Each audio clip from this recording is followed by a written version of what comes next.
हुशाम बिन अब्दुल मलिक के ज़माने में एक बार बहुत सख्त कहत पड़ा। कौम के बड़े बड़े रईस लोगों का एक गिरोह उसके दरबार में पहुंचा और उनके साथ दरवास बिन हबीब अजली भी दाखिल हो गए। उस वक्त वो एक ऊनी जुब्बा पहने हुए थे और ऊपर से एक चादर लपेट रखी थी। हुशाम ने जब उन्हें देखा तो अपने दरबान को गुस्सीली निगाहों से देखा और कहा, क्या मेरे पास जो भी आना चाहे आ सकता है? दरवास समझ गए कि वो मेरे ही बारे में कह रहा है। उन्होंने कहा, अमीरुल मोमिनीन, मेरा आपके पास आना आपके लिए बारे खातिर हुआ, लेकिन इससे मेरा मकाम और मर्तबा बढ़ गया।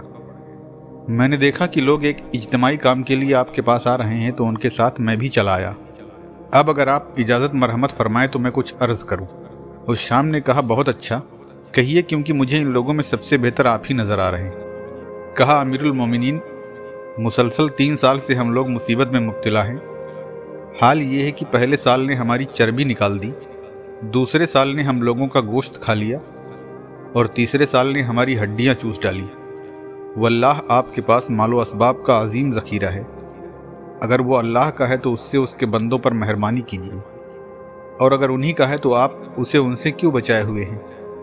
और अगर आपका है तो उसे उन पर सदका कर दीजिए, क्योंकि अल्लाह सदका करने वालों को जज़ाए खैर अता फरमाता है और एहसान करने वालों का अज्र ज़ाया नहीं फरमाता।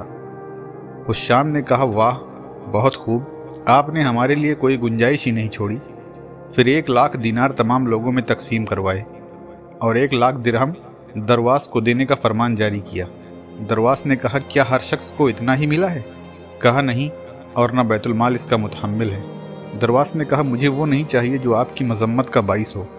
फिर अपने कबीले की तरफ चले गए, मगर हुशाम ने हुक्म दिया कि ये दिरहम उनके घर पहुंचा दो। जब सिपाही वो दिरहम आपके घर लेकर पहुंचे तो आपने कबूल तो कर लिए, मगर उनमें से 90,000 9 कबीलों पर तकसीम कर दिए और 10,000 अपने और अपने कबीले के लिए बचा लिए। हुशाम को जब ये बात बताई गई तो बेसाख्ता उसकी ज़बान से यही निकला, वाह, बहुत खूब, बेशक जैसी ज़मीन होती है वैसी ही उसकी पैदावार होती है।